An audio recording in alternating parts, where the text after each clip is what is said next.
दरवाजे पर कोई आ गया, उसको देखता है। अब कोई साधु उधर से जा रहा है तो कुत्ता भौंकेगा नहीं भौंकेगा? ऐसे ही जगत बगत सोबर, ये दुनियादार कहने लग जाते हैं, दुनियादार कहने लग जाते हैं। दुनियादार आप ये समझो कि दबाव डालने लग जाते हैं, लेकिन दबाव में आने की ज़रूरत नहीं है, कोई भी हो। गोस्वामी जी महाराज ने कहा था, किसको? मीरा को। मीरा ने चिट्ठी लिखा था, क्या करें, बड़ा दबाव लोग डाल रहे हैं, बहुत परेशान कर रहे हैं।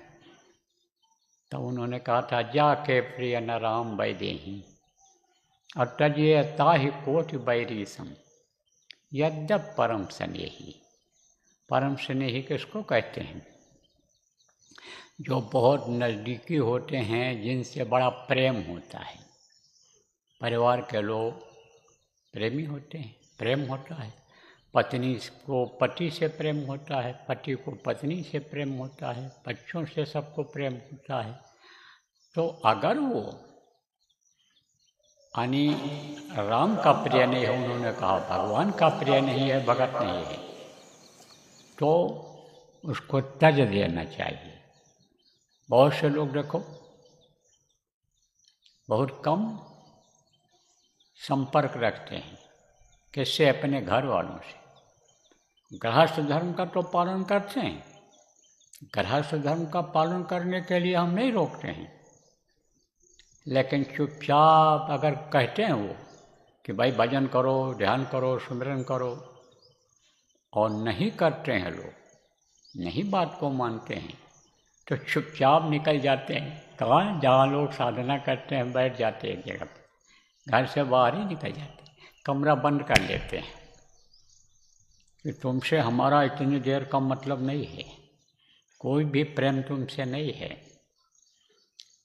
और फर्ज पूरा अदा करते हैं, कमाई करते हैं, मेहनत करते हैं, सब करते हैं, लेकिन संपर्क नहीं रखते हैं उनसे। मांसाहारी परिवार है, उसमें रहने से, खाने से उनके साथ असर आता है भजन पर। कहते हैं हम अपना पका लेंगे, खा लेंगे।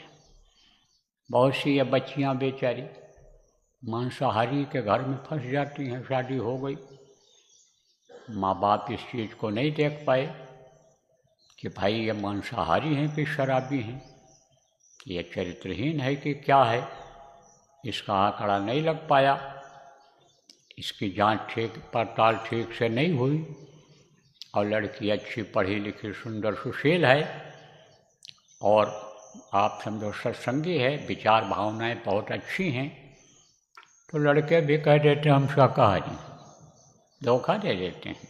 लड़के भी कह देते हैं कि हम जो है शराब नहीं पीते हैं। अब वो पूछ बैठती हैं ऐसे, कैसे भाई आप शराब तो नहीं पीते हो? नहीं नहीं नहीं, बिल्कुल नहीं। अरे आप मांस तो नहीं खाते हो? नहीं नहीं, बिल्कुल नहीं। अंडा? नहीं नहीं, अरे कभी कभी खा लेते हैं, अब समझ लो दाल में काला है। अरे शराब तो भाई अब आजकल फैशन हो गया, ये हो गया, वो हो गया। जब इस तरह की बात होगी तब कहेंगे कभी कभी तो पार्टी में ले लेता हूँ, दोस्तों के साथ ले लेता हूँ। और बच्ची को क्या पता चलेगा कि रोज़ लेते हैं कि पार्टी में लेते हैं कि क्या करते हैं। शादी हो गई, शादी हो गई तो फंस गई बेचारी।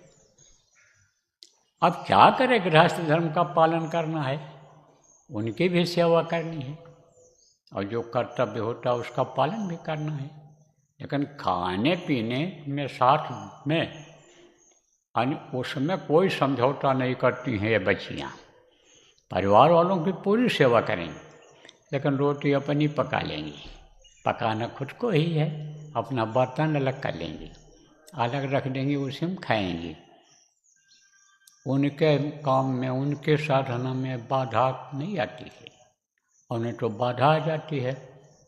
बहुत पहले गुरु महाराज ने हमको नेपाल भेजा था, सत्संग के लिए गया था, बहुत पहले की बात है। तो वहाँ पर एक परिवार ऐसा है, थारू परिवार, कि जो सब चीज़ खाता है। वो भैंसा भी खाते हैं, और आप समझो भैंसा का मांस खाते हैं, बकरा का मांस खाते हैं, मुर्गी का मांस खाते हैं। अरे बहुत मतलब ये है कि दारू भी पीते हैं, सब काम करते हैं। तो उनमें एक बड़ा परिवार था, काफ़ी उसमें लोग थे उस परिवार में। बहुत बड़ा घर बना था, बहुत बड़ा दरवाज़ा था वहाँ उनका, वहीं सत्संग हुआ था। तो हम लोगों को भी वो जो वहाँ के काम देखते थे, बेचारे अब नहीं रहे, चले गए दुनिया से, तो लेकर के गए, वहीं ठहराया। तो जब भोजन करने को हुआ, बोले चलो। तो हम सोचे उसी बढ़िया घर में जो घर बना है वहीं अंदर ले जाएंगे, वहाँ नहीं।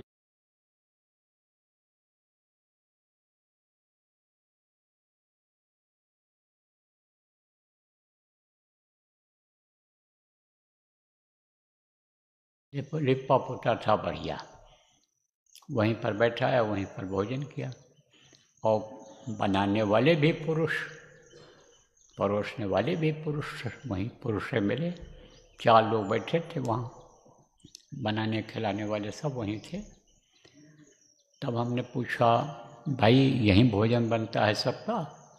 बोले नहीं, यहाँ अपने लोगों का बना है और ये बनाते खाते हैं, ये बनाते खाते हैं। तो हमने पूछा, ये खुद बनाते खाते हैं? बोले 4 आदमी सत्संगी हैं इसमें, 4 ही आदमी हैं पूरे परिवार, बाकी सब खाते पीते हैं। तो हमने कहा समझाया नहीं? तो कहा कि मानते कहाँ हैं ये लिए, मानते नहीं। अब आप ये समझो कि जब सत्संग हुआ